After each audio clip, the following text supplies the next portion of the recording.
હવે આપણે જોઈશું સંભાવનામાં પાસાવાળા દાખલા.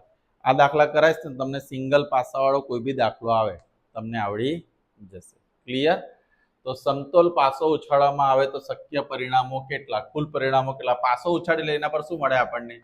1 2 3 4 5 અને 6. હવે આ આપણને આટલા નંબર જ લાગે છે 1 2 3 4 5 6. આના પર 1 આવવાની સંભાવના શું? 1/6. 2 આવવાની સંભાવના 1/6. 2 એક જ વાર આવે એમ. 3 આવવાની સંભાવના, 4 આવવાની સંભાવના, 5 આવવાની સંભાવના, 6 આવવાની સંભાવના. બરાબર છે?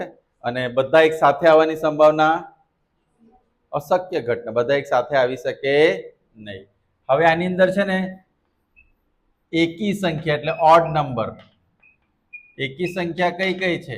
1 3 ને 5 એવી કેટલી સંખ્યા મળી? તો તમને એમ પૂછાય કે એકી સંખ્યા આવવાની સંભાવના શું આવશે? 3/, પાકું? એટલે 1/2 એટલે 0.5. ચલો હવે કઈ સંખ્યા લઈએ? બેકી સંખ્યા. બેકી સંખ્યા કઈ કઈ આવે? 2 4 અને એ પણ કેટલી આવશે? એટલે 3/, તમને પૂછે કે એક સમતોલ પાસો એક વખત ઉછાળવામાં આવે તેના પર આવતી સંખ્યા બેકી હોય એની સંભાવના કેટલી? બેકી હોય એની સંભાવના કેટલી? 3/6. 3×6 ને 1/2 એટલે નહીં ખ્યાલ આવે તો જુઓ. 3/6 3×6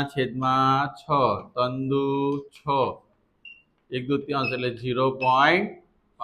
ક્લિયર થાય છે બધાને? ઓકે. હવે આપણે આની અંદર બીજું જોઈશું. એકી સંખ્યા જોઈ, બેકી સંખ્યા જોઈ. તમને ખબર છે એકી અને બેકી માટે આના માટે એક શબ્દ બીજો વપરાય છે અયુગ્મ. હવે મોટા થઈ ગયા ને એટલે એકી બેકી નહીં ચાલે. આના માટે કયો વર્ડ વપરાય છે? હવે આવે છે અવિભાજ્ય સંખ્યા. કઈ સંખ્યા? અવિભાજ્ય એટલે જેના અવયવ જ નહીં પડે એવી સંખ્યાને અવિભાજ્ય કહેવાય. તો 2 3 ને 5. 2 3 અને એને કઈ સંખ્યા કહેવાય? પાક્કું? તો એક નહીં આવે. એક એ સ્પેશિયલ નંબર છે, નથી વિભાજ્ય કે નથી. તેનો આન્સર બી 3/6 જ આવશે. એ જ પ્રમાણે વિભાજ્ય લઈએ તો વિભાજ્ય સંખ્યા એટલે કે કોમ્પોઝિટ નંબર લઈએ તો કયો આવશે? એટલે કે આ બી 3 આવી. આ કેટલી સંખ્યા આવી? તો 2/6. એટલે પાસામાં આટલા બધા રહસ્ય છુપાયેલા છે. આટલા બધા શું છુપાયેલા છે? રહસ્ય. બરાબર છે? હવે અહીંયા જોઈએ. એક સમતોલ પાસા પર એક વખત ઉછાળવામાં આવે તો 2 આવે એની સંભાવના. તો પહેલા તો શું લખવાનું? કુલ શક્ય પરિણામો. કુલ શક્ય પરિણામો કયા કયા કેટલા છે આપણે? ટોટલ 6. 2 અહીંયા લખ્યું છે ને 2 જ આવે ને? ઓકે. હવે આ 6 છે અને પરીક્ષામાં આવે તમારે પહેલા ઘટનાઓ લખી દેવાની. કઈ કઈ આવશે અહીંયા લખી દઈશું. પરિણામો પછી અહીંયા શું લખી દેવાનું? 1 2 3 4 5 અને સાનુકૂળ પરિણામો. સાનુકૂળ પરિણામ એટલે શું? ગુજરાતી. સાનુકૂળ પરિણામ. સાનુકૂળ એટલે જે પરિણામ આપણને જોઈએ છે તે. સાનુકૂળ પરિણામ 2 આવે એની સંભાવના કેટલી? 1. એટલે આપણો જવાબ પ્રોબેબિલિટી ઓફ ઇવેન્ટ ઉપર 1, નીચે શું આવશે? એ જ પ્રમાણે 3 આવવાની સંભાવના શું આવશે? બોલો. પછી 3 આવવાની, પછી 4 આવવાની, 5 આવવાની, 6 આવવાની. હવે પરિણામ એમ કીધું છે બીજું 4 કરતા મોટો અંક. 4 કરતા મોટો અંક આવવાની સંભાવના શું? તો પહેલા કુલ શક્ય પરિણામ કેટલો આવશે? કુલ શક્ય પરિણામ કેટલો આવશે? 6. અને સાનુકૂળ પરિણામ શું આવશે? સાનુકૂળ પરિણામ. હવે 4 કરતા મોટી સંખ્યા કઈ કઈ છે આપણી આ ઘટનાની અંદર? કા ગયા 5 અને તો આપણે શું લખીશું 2. કઈ કઈ પોસિબલ છે? 5 અને ક્લિયર થાય? ટોટલ કેટલા પોસિબલ છે? 1 2 3 4 5 6. એમાંથી 4 કરતા મોટી અને એમ પૂછે 4 અને 4 કરતા મોટી પૂછાય તો 4 5 6 ત્રણે ત્રણ લેવાના. હવે અહીંયા સંભાવના શું આવશે? Probability of event 2/6 1/. ઓકે. પછી એમાં જો દાખલા 4 કરતા નાનો અંક આવે, 4 કરતા કેવો અંક? નાનો અંક. 4 કરતા નાનો અંકમાં શું આવશે આપણું?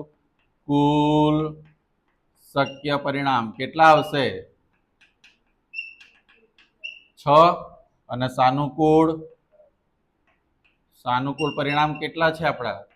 4 કરતા શું કીધું? નાના કયા કયા છે? 4 કરતા નાના 1 2 ને એટલે ટોટલ 3 થયા. તો આપણું પ્રોબેબિલિટી ઓફ ઇવેન્ટ 3/6.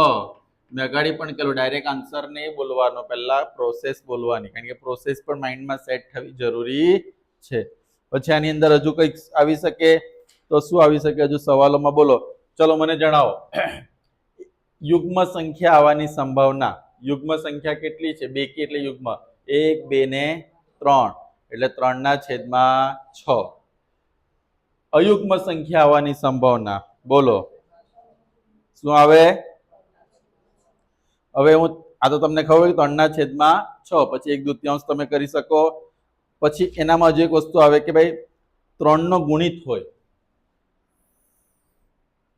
આપણે એવું કરાવે કે પાસા પરનો અંક કોનો? 3 નો ગુણિત હોય. 3 નો ગુણિત એટલે 3 નો ઘડિયો બોલવાનો. આપણી પાસે તો શક્ય પરિણામ પહેલા લખીએ. શક્ય પરિણામ કેટલા? કુલ શક્ય પરિણામ બોલો 6 થશે. 6 કયા કયા થશે? 1 2 3 4 5. 3 ના ગુણિતમાં 3 અને શું આવે? એટલે સાનુકૂળ પરિણામ. સાનુકૂળ પરિણામ કેટલા છે આપણી પાસે? 2. કયા કયા? 3 અને તો પ્રોબેબિલિટી ઓફ ઇવેન્ટ 2/6 1/3. આમાં કોઈને ખબર પડી? કોનો ગુણિત પૂછ્યું તમને? પછી એમ કીધું કે ભાઈ યુગ્મ સંખ્યા આપણે જોઈ ગયું. યુગ્મમાં શું આવશે? ફરીથી એકવાર યુગ્મ એટલે બેકી સંખ્યા એટલે કેટલા છે? 2 4 ને 6.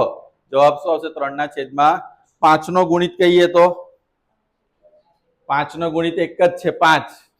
2 નો ગુણિત કહીએ તો 2 નો ગુણિતમાં શું આવે? 2 2 2 4 2 તાલી 6 એટલે 3 સંખ્યા આવી. બરાબર ને? વિશિષ્ટ સંખ્યા 1/6. બોલો આમાં જો 5 કરતા મોટી સંખ્યાની સંભાવના શું આવે?